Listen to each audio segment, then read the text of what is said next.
جس طریقے سے بریزن نیکڈ طریقے سے انہوں نے جو ہے قانون کو جو ہے مسخ کر کے اپنے آپ کو ان کیسوں سے نکالا، آج وہ مقدمہ بھی جو ہے وہ چیف جسٹس صاحب کی سربراہی میں 3 رکنی بینچ نے آج سماعت کیا، اور آج خواجہ حارث صاحب جو 3 ماہ متواتر مسلسل 3 ماہ سے ایک عدالت سے دوسری عدالت 24 گھنٹے جو ہے وہ خان صاحب کے کیسز میں وہ رہے، اور اتنا وہ سرگرداں رہے کہ ان کی طبیعت ناساز ہو گئی اور وہ بیماری کی وجہ سے آج آ نہ سکے، اور انہوں نے اس کا برملا اظہار اپنی درخواست لکھی ہوئی میں کیا، جس میں انہوں نے آج آنے سے استثناء مانگا تھا، لیکن اس کے باوجود انہوں نے تحریری طور پر جو سپریم کورٹ نے تقاضا کیا تھا کہ آپ تحریری بحث اس معاملے کی دے دیں، وہ انہوں نے آج سبمٹ اپنا دوسرے ایسوسیٹ کی جانب سے وہ کر دی گئی اور وہ انہوں نے پیش کی۔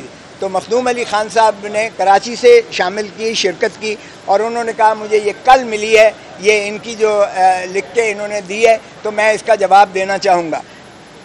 بینچ نے کہا ٹھیک ہے، تو اس پر منصور علی شاہ صاحب، جسٹس منصور علی شاہ صاحب نے کچھ کہا کہ یہ بتائیے گا کہ کیا میں جو ہے چونکہ پہلے نوٹ دے چکا ہوں کہ یہ جو ہے 3 چیزوں پر، نمبر 1 کہ کیا جو ہے یہ مینٹینیبل ہے، اور میری نظر میں مینٹینیبل نہیں ہے، بلکہ باقی 2 جج صاحبان نے کہا مینٹینیبل ہے، تو بھائی میجورٹی ظاہر ہے وہ کیس آگے چلتا رہا۔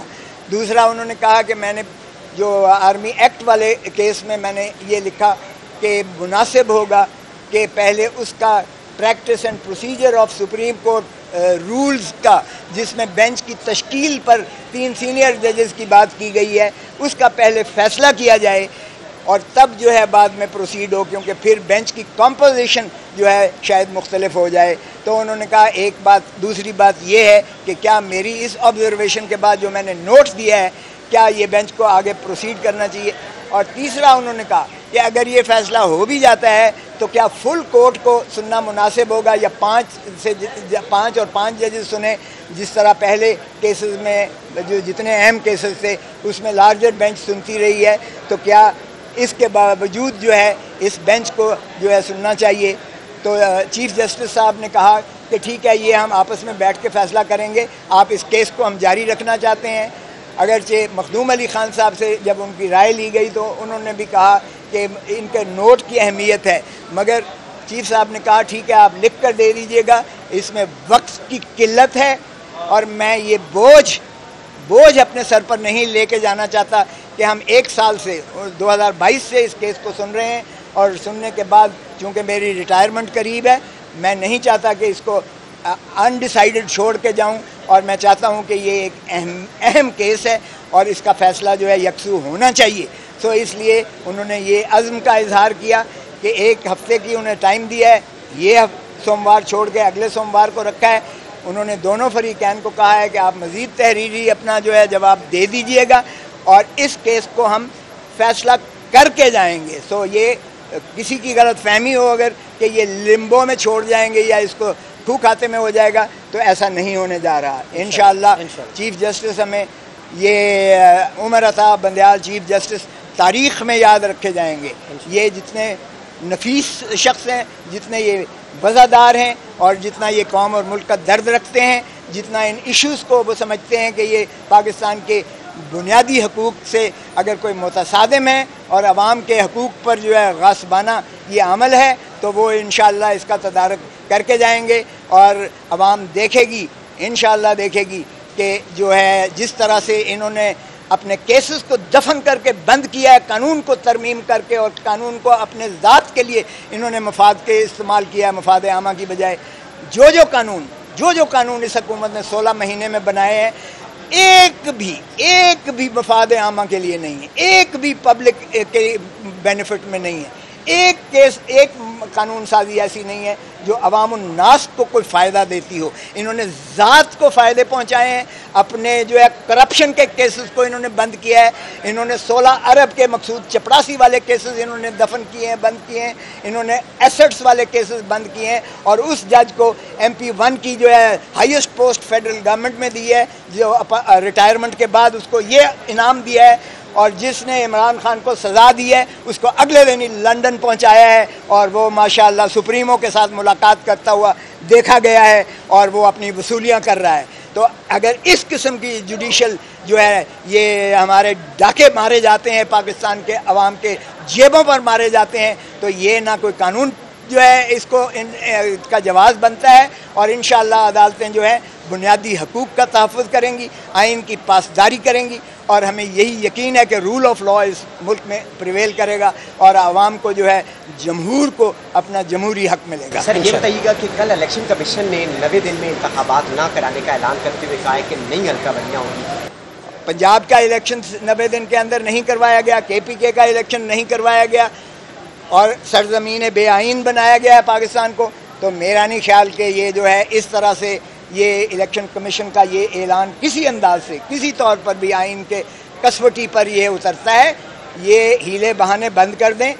یہ اب کہتے ہیں کہ جی ہم یہ 14 اگست تک 14 دسمبر تک یہ پروسیس جو ہے مکمل کر لیں گے، یہ حلقہ بندیاں کر لیں گے اور اس کے بعد ہم جو ہے ان کو الیکشن شیڈیول دیں گے جو کہ 56 دن پر محیط ہے. اور یہ الیکشن فیبری کے وسط سے لے کر مارچ 2024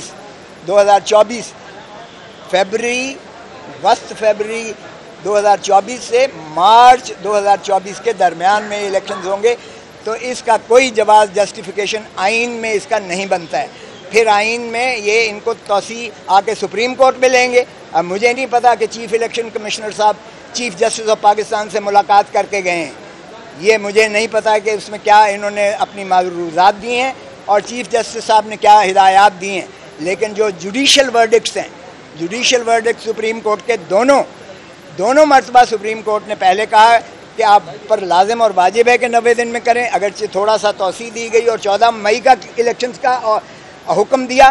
اور پھر الیکشن کمیشن آف پاکستان کی نظر ثانی کی درخواست کو خارج کرتے ہوئے بڑا واضح طور پر سپریم کورٹ نے لکھا کہ یہ الیکشن کمیشن آف پاکستان نے آئین سے ماورا جو اقدامات کیے ہیں یہ آئین کو توڑنے کے مترادف ہے اور اس لیے انہوں نے پھر اپنا جو ہے حکم کو ریسٹور کیا. اب میں توقع کرتا ہوں کہ سپریم کورٹ اپنے اس حکم کی اگرچہ عمل نہیں ہو سکا لیکن اس کی عملداری میں توہین عدالت کا ارتکاب جن نے کیا ہے ان کو قرار واقع سزا بھی دے اور ان کو نااہل کرے تاکہ وہ پھر چور دروازے سے اپنی طاقت کے بل بوتے پر لوٹی ہوئی دولت کے ذریعے وہ پھر پاکستان کے جو ہے حکمرانی میں نہ آ جائیں. 16 مہینے میں جو اس ملک کی بربادی کی ہے کیا وہ دوبارہ چاہتے ہیں انعام کے طور پر وہ آئیں اور پھر لٹو تے پھٹو لٹو؟ پہلے اس کو صاف کرو سلیٹ کو اور پھر اس کے بعد آؤ اور پھر نئے سرے سے جو ہے اپنا آپ کو جو ہے متمول کر کے عوام کے ووٹوں یا جس کے بھی کندھوں پر چڑھ کے آئے ہیں اقتدار میں اور پھر اس ملک کو لوٹیں. تو یہ میرا نہیں خیال کہ وہ عوام کو فیس بھی کر سکتے ہیں. ذرا الیکشن میں جا کر دیکھیں، جمہور کو ذرا جا کر دیکھیں. جمہور کو انہوں نے مار دیا ہے. جو بجلی کی، جو تیل کی، جو گیس کی مہنگائی کر دی ہے انہوں نے، جس سے سارے کا سارا جو ہے آپ کی جو ہے افراط زر اس قدر بڑھ گئی ہے کہ اب تیل جو ہے 300 روپے پر لیٹر پہ جا رہا ہے اور 310 روپے پہ ڈالر چلا گیا ہے. اور جو انہوں نے حالت کر دی ہے 17,000 ارب روپیہ 17,500 ارب روپیہ پاکستان کو مقروض کر کے ہماری 3 نسلوں کو یہ قرض کے نیچے دبا کے گئے ہیں، دفن کر کے گئے ہیں. اللہ ان سے پوچھے گا اور عوام پوچھے گی. جی سر، یہ ایک آپ کی بات بالکل ٹھیک ہے. ایک سپریم کورٹ بار ایسوسی ایشن نے ایک پٹیشن کر رکھی ہے کہ یہ سی سی آئی کا جو فیصلہ ہوا ہے، یہ 2 وہ چیف منسٹر ہیں جو عوام کے ترجمان ہیں ہی نہیں، جو عوام کے ووٹوں سے چیف منسٹر نہیں بنے ہوئے. وہ پنجاب اور خیبر پختونخوا کی نمائندگی کر کے کیسے کر سکتے ہیں کہ جی نئی مردم شماری کے بنا الیکشنز نہیں ہیں تو نئی مردم شماری پر الیکشنز ہونے چاہیے؟ ان کو یہ اختیار ہی نہیں تھا. سو اس لیے اس کا بھی سپریم کورٹ احاطہ کرے گی. اور جہاں تک پنجاب اور خیبر پختونخوا کا ہے تو وہاں ایک غاصب کیئر ٹیکر حکمران ہیں، غاصب ہیں. KPK میں تو اس نے ساری اسمبلی ڈیزالو کر دی سوری کیبنٹ ڈیزالو کر دی اس لیے کہ ساروں کی وابستگی سیاسی جماعتوں سے تھی. 5 اس سیاسی جماعت کے ہیں, 4 اس سیاسی جماعت کے ہیں, 3 اس سیاسی جماعت کے ہیں. الیکشن کمیشن کو لکھنا پڑا اور ساری جو ہے ڈیزالو ہو گئی. پنجاب میں بھی الیکشن کمیشن نے لکھا ہے پنجاب حکومت کو لکھا ہے کہ آپ صرف ڈے ٹو ڈے کام کر سکتے ہو. آپ کے جو وزراء اور جو اس سے مابرہ کام کر رہی ہے کابینہ, اس کا کوئی قانون اور آئین میں جواز نہیں ہے. اور یہ خواجہ آصف کے کیس میں سپریم کورٹ کا فیصلہ موجود ہے کہ کیئر ٹیکر کا کتنا اختیار ہوتا ہے. وہ حکومت کے برابر نہیں ہوتے, وہ ریگولر حکومت نہیں ہوتی ہے, اور نہ وہ یہ کام کر سکتے ہیں اور نہ وہ 90 دن سے زیادہ تجاوز کر سکتے ہیں.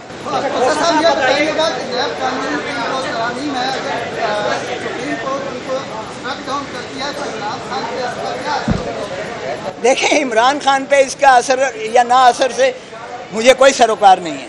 میرا سروکار یہ ہے کہ قانون کے مطابق, آئین کے مطابق ہونا چاہیے. اگر انہوں نے بدنیتی سے پی ڈی ایم نے اپنے کیسز سے نکلنے کے لیے راہیں ہموار کی ہیں اور 50 کروڑ سے اوپر والے سارے کیسز کو جو ہے دفن کر دیا ہے, تو 50 کروڑ سے نیچے والی کرپشن ہی نہیں ہے ان کے مطابق. اور اس کے علاوہ جو انہوں نے اپنے باقی قوانین بنا کے انہوں نے سارے کیسز دفن کر دیے ہیں, وہ تو کھل جائیں گے. عمران خان پر کیا اثر ہوتا ہے, کیا اثر نہیں ہوتا ہے, وہ عمران خان کا کیس آئے گا تو اس پر جو ہے دیکھا جائے گا. یا آپ کو اسپیسیفک کیس بتائیں تو میں آپ کو بتاؤں کہ اس پر کیا ہوگا. اور جی 90 دن کا ریمانڈ بھاڑ میں جائے, 90 دن کا ریمانڈ کرتے ہیں یا جو کرتے ہیں. اب تو 90 دن کا اب تو ضرورت ہی نہیں ہے ان کو. اب تو اللہ باز سے اٹھا کے لے جاتے ہیں. اور کون سا 90 دن اور کون سا, پہلی دفعہ تاریخ میں ہوا ہے 100 سال میں آج تک کھوسا ہاؤس ڈیرہ غازی خان میں کسی نے ریڈ نہیں مارا ہے, کسی نے چادر اور چار دیواری کو تحفظ کو پامال نہیں کیا ہے. 100 سال ہو گئے ہیں, انگریز نے بھی نہیں کیا تھا, کیونکہ کھوسا قوم ایک ایسی طاقتور قوم ہے جو انگریز کے خلاف بھی لڑتی رہی اور ان کے خلاف بھی سرنڈر نہیں کیا. کل پرسوں انہوں نے کھوسا ہاؤس پر ڈیرہ غازی خان میں جا کر ریڈ مارا اور میرے داماد کے جو ہے بھائی کو پکڑنے کے لیے گئے, اور ذوالفقار کھوسا بھی وہاں موجود تھے. انہوں نے نکل کے پھر گالیاں دیں. بعد میں پتہ چلا وہ کسی اور ایجنسی کے ہیں اور ان کو چھوڑ دیا گیا, معافیاں مانگی گئیں. لیکن کیا یہ کبھی ہوا ہے کہ اس طرح سے در و دیوار توڑ کر پھلانگ کر آپ نے سارا جو ہے گھر میں گھل گپاڑا کر کے توڑ پھوڑ کر کے لائسنسی اسلحہ سارا جو صدیوں سے پڑا ہوا تھا, جو میراث ہوتی ہے ایک تمندار کی, ایک چیف کی میراث ہوتی ہے, وہ بھی اٹھا کر لے گئے. تو یہ آج کل تو انہیں ضرورت ہی نہیں ہے 90 دن کی, بھائی ویسے ہی اٹھا کے لے جاتے ہیں. اب آپ کا بتائیں عمران ریاض کدھر ہے عمران ریاض کدھر ہے, بتائیں آپ, اس کا کوئی 90 دن کی بات ہے؟ تو اس لیے چھوڑ دیں. جو کچھ ہو رہا ہے اس ملک میں یہ قانون اور آئین سے ماورا چیزیں ہو رہی ہیں, اور اس کا جو ہے عوام کے اندر جو غم و غصہ ہے یہ ووٹ مانگنے جائیں گے پی ڈی ایم والے تو پتہ چل جائے گا. چیف جسٹس سے الیکشن کمشنر کی ملاقات ہوئی اور اس کے بعد پھر سینسس کا انہوں نے اعلان بھی کر دیا وہاں سے پیاروں کے ذریعے. تو کیا یہ سپریم کورٹ بھی اب جو ہے جس طرح چیف جسٹس متا بندیال بھی کیا ان کے پینل پہ چلے گئے یا ان کی سوچ میں؟ دیکھیں, پھر آپ چیف جسٹس عمر عطا بندیال کو پھر آپ جانتے ہی نہیں ہیں. عمر عطا بندیال ضرور سافٹ اسپوکن ہے, ضرور وہ جو ہے مہذب ہیں, بہت زیادہ حلیمی طبع ہے, لیکن بہت زیادہ پختہ اور فرم ہیں اپنے ارادے میں. وہ بالکل ایسی بات نہیں ہے. یہ آپ کے سامنے پٹیشن آ گئی ہے نا سپریم کورٹ بار ایسوسی ایشن کی, تو اس میں آپ دیکھ لیں گے کہ سپریم کورٹ جو ہے الیکشن اسکیڈیول کو کس طرح سے الیکشن کمیشن آف پاکستان کو پابند کرتی ہے. اس کا جواب آپ کو عنقریب مل جائے گا. چیف جسٹس آف پاکستان جو ہے کوئی پریشر لینے کے لیے تیار نہیں ہے, اور نہ ہی سپریم کورٹ کے جج پریشر لیتے ہیں. سو آپ خاطر جمع رکھیں, آنے والے چیف جسٹس بھی انہوں نے غلط پورٹرے کیا ہے, وہ شاید اس سے بھی زیادہ سخت ہوں گے. Thank you sir, thank you.